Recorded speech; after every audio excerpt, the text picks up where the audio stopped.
What is going on, football fans? Back at it with another New York Giants video as the New York Giants are set to take on the Pittsburgh Steelers in just 4 short days on Monday Night Football, and I'm pumped up. I know you guys are as well. Of course, I'll be streaming the game, but in this video, we're going to jump into the game. We're going to preview the game, and I'll give my opinion at the end of it as to who I think will be winning the contest. The Pittsburgh Steelers versus the New York Giants. You're talking about two of the classic franchises in the history of the NFL. Most people would probably tell you that the Pittsburgh Steelers are the greatest franchise in the history of the league. They play only once every 4 years. Now, one thing is, in the history of this matchup, the New York Giants actually hold a sizable advantage. They are 44-30-3. The Steelers have won the last 2 contests. The game, of course, is being played on Monday night. The New York Giants historically have not done very well on Monday Night Football, especially in recent history. They are 23-40-1.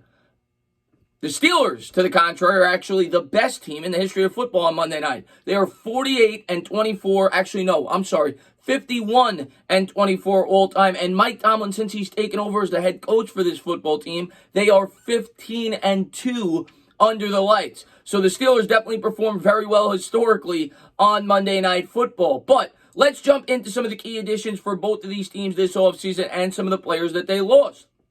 We'll start with the Steelers. They really only have one key addition if you don't count Ben Roethlisberger. Roethlisberger was, of course, out the entire season last year, so that goes without saying that he is a major addition. They struggled mightily with their offense, with the quarterbacks that they brought in there, and we'll see if Big Ben has anything left in the tank. He is about 38 years old, 39, however old he is, and we'll see. You know, he did have a good season the year before he went down in terms of yardage. I believe he led the league, but he was not the most efficient passer, and he doesn't have Antonio Brown, any longer on his roster. But one of the key additions that the Steelers did bring in was a weapon at the tight end spot. Eric Ebron, a former first-round pick from the Detroit Lions. He's had some success throughout his career. I think he's had one Pro Bowl season where he had double-digit touchdowns with the Indianapolis Colts. He now comes over to the Pittsburgh Steelers, and he will be a primary weapon for this football team, and I expect them to try to exploit that New York Giants defense at the tight end position. It's something that we've struggled with for a very long time. Devontae Downs will be put to the test, his first game going up against a pretty good tight end there with Eric Ebron. In terms of their key loss, well, their biggest loss is Javon Hargrave. Javon Hargrave is one of the best interior nose tackles in football and was a big reason why the Pittsburgh Steelers had such a good run defense last year. I believe they ranked in the top 5 in yards against last year, according to my notes, and he had a lot to do with it. He had an 83 PFF grade, and he's one of the best interior defensive linemen in the sport. They replaced him with somebody from in-house with not a lot of experience, but of course, the Steelers have a ferocious defense, but Hargrave, yeah, he should be hard to replace for them, and maybe that'll open up some running lanes for Saquon Barkley up the middle for the New York Giants, which is by far the biggest key for the New York Giants in this football game. In terms of the Giants' key losses, we don't really have any. I mean, who's our key loss? Janoris Jenkins, we cut him last year with a couple of games to go. We replaced him with who I think is a much better player at this point in time with James Bradberry, which is one of our key additions. And we let Alec Ogletree walk, who was not a very good middle linebacker for this team. And it is at least a bare minimum a lateral move with Blake Martinez, who obviously, we're all hoping is an improvement over Ogletree, but he certainly won't be worse. So in terms of the key subtractions, I don't really see many. In the key additions, well, I named 2 of them in free agency. Of course, Nate Ebner was a decent special teams contributor that we brought in free agency. Levine Toillo, a couple of minor moves. The draft is where the Giants added some beef. They added Andrew Thomas. The Steelers did not have a first-round pick. Thomas should hopefully help shore up that offensive line for the New York Giants, which we all know is a major question mark going into this year. Darnay Holmes in the draft. We'll see how he does. Logan Ryan, of course, late in the season could be a major addition to fill in for Xavier McKinney, and hopefully he gets the job done. They were able to bring Marcus Golden back on a cost-effective contract. And we're going to get into some of the keys of the game. Last year, the Pittsburgh Steelers ranked 15th in the league at 109.6 rushing yards per game. They're going to try to establish the run. There's no doubt about it. But I think in that aspect, I think the Giants are going to do a pretty sound job at stopping the Pittsburgh Steelers run offense. James Conner, to me, is not that big of a weapon. And last year, the Steelers were not that good. They only averaged, I think, 3.8 yards a carry as a team. It ranked 3rd worst in the NFL. Now, where they were great was yards per carry against, where they ranked 3rd best. So you're talking about 2 polar opposites, but hopefully losing Javon Hargrave goes a long way. And that is where I think the New York Giants have a sizable advantage in this contest. It is that. I think they're going to do a good job at making Big Ben and that Steelers offense one-dimensional. They don't have that great of a run attack to begin with, and the New York Giants run defense ranked near tops in the league last year. I think they only surrendered 3.9 yards a carry.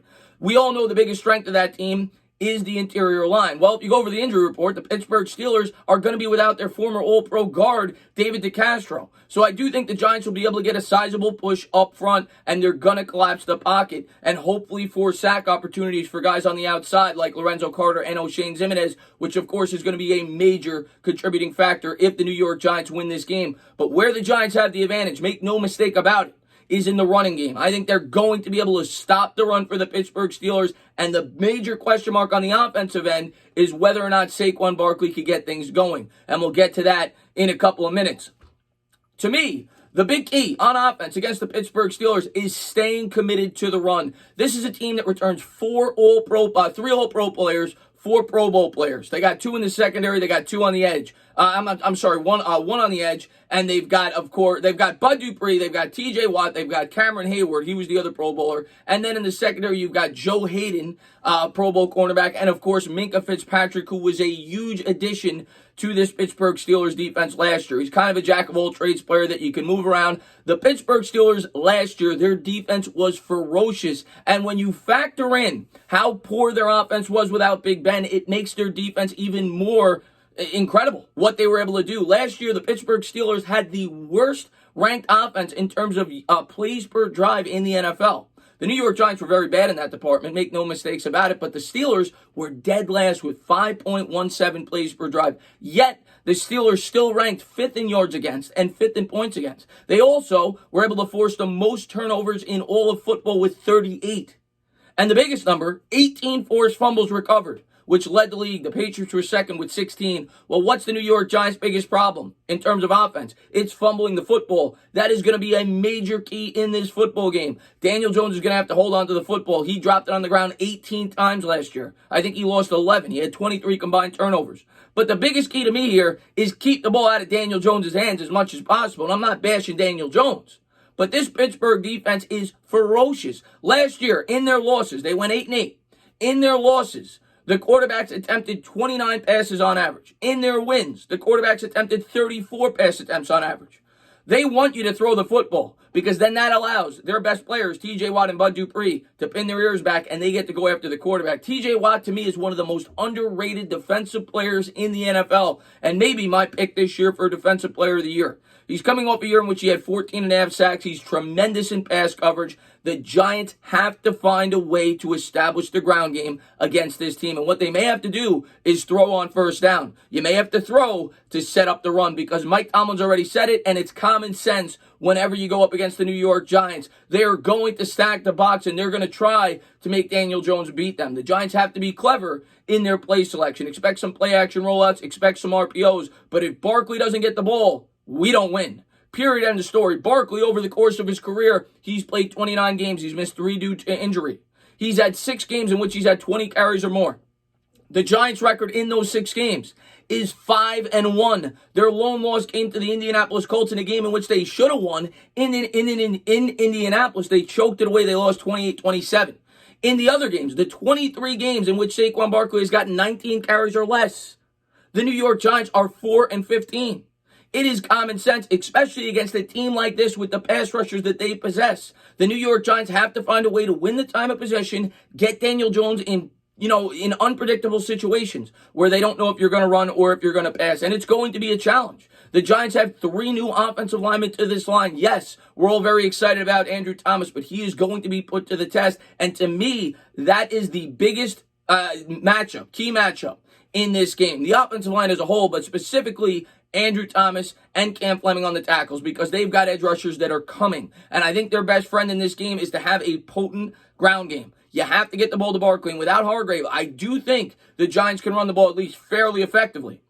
They got to find a way to get it done. The Steelers last year surrendered over 100 yards on the ground 8 times. In those games, they were 2-6. In games in which they surrendered 99 or less, they were 6-2.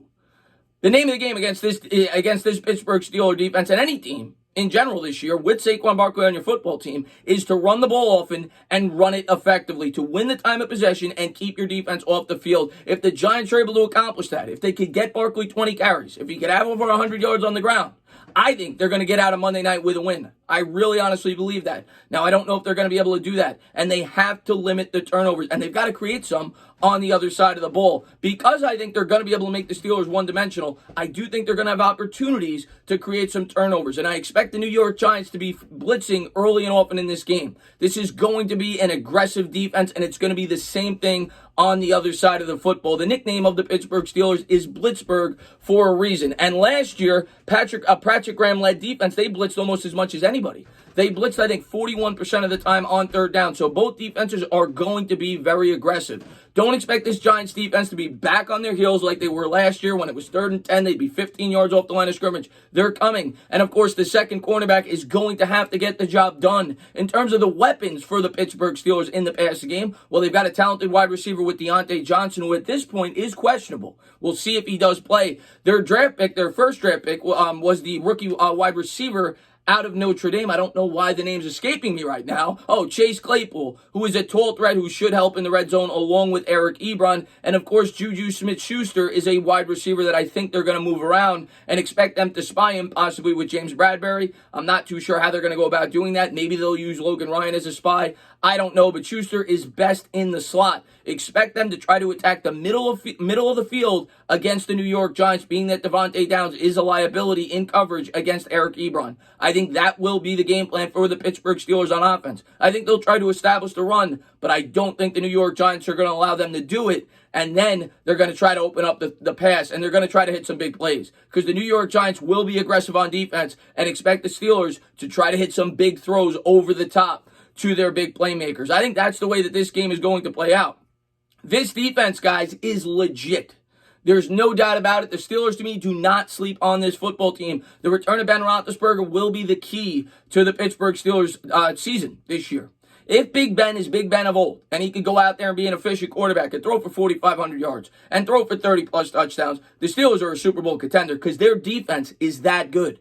To have as good of a defense they had last year with as poor of an offense as they had that gave them no support tells me everything I need to know. The addition of Minkah Fitzpatrick was huge for this football team and allowed them to be a lot more unpredictable on the defensive side of the ball. And we'll have to wait and see if the New York Giants can establish that run. If they can, and they could have Daniel Jones throw the ball 30 times or less, I think they stand a good chance. Of course, the biggest key is Jones has to hold on to the football. And the best way to go about doing that is have him throw as few times as possible against this defense, because this defense is nasty. But when he does throw, expect them to try to take some deep shots down the field. Darius Slayton could be involved in the play-action game. And Evan Ingram, to me, could be a monster in this game. I think the Giants are going to try to establish Evan Ingram over the middle of the field in this new Jason Garrett-led offense. The tight ends are heavily featured. Jason Witten had 4 1,000-yard seasons in 6 years in which Jason Garrett called the plays for the Dallas Cowboys. He never had a 1,000-yard season outside of that. So I expect Evan Ingram to be heavily featured in this offense. I also expect the New York Giants to come out in a lot of 2 tight end sets, max protection. They're going to let the Steelers know what they're doing, and they're going to try to win up at the point of attack. This is a power run blocking scheme, and that's what the Giants are going to try to do. They're going to try to chew up that clock, keep their defense fresh, win the time of possession, win the field position. Every little inch is going to be used in this game. They've got to be great on special teams. They got to be able to hold on to the football, and they got to win the turnover battle. And if the Giants could do that, and if they could play fundamental football, I give them a very good chance to play on Monday night, to win on Monday night. But that's not going to be easy. You're talking about a team last year with the Pittsburgh Steelers who was +8 in the turnover differential and had the most created turnovers in the sport with 38. The New York Giants last year were -17. They were dead last. They're going to have to flip that this year if they want to be a good football team. And in this game, if they lose the turnover battle, they've got no chance. We'll see what Joe Judge has coming for the New York Giants opening week on Monday Night Football. I think he's going to come out with a run-first approach. Hopefully the New York Giants come out fundamentally sound. But if you ask me, if I'm being completely unbiased, well, I do think the experts are giving the Giants no chance. I completely disagree with that. I do think there are some deficiencies with this Pittsburgh Steelers team. Ben could be coming out rusty. We don't know, not to mention the injury on the offensive line. I do think the Giants stand a good chance, but based on the fact that you have a rookie coach in a shortened offseason with unfamiliarity going up against one of the best coaches the sport has to offer, Mike Tomlin, and the fact that they're so good on Monday night, I think they're going to come out prepared. I think this defense is ferocious going up against an inexperienced quarterback in a new system, an inexperienced offensive line. I do think the Giants keep it close, but in the end, I got the Steelers 20, New York Giants 17. We'll have to wait and see. I'm hoping as much as you guys that the New York Giants are able to pull off a big upset and we get this year started off 1-0. I'm giving them a solid chance, but my gut says go with the Steelers. As always, guys, if you like what you watch, please subscribe. Drop a comment. Maybe give me a little thumbs up. Cheers.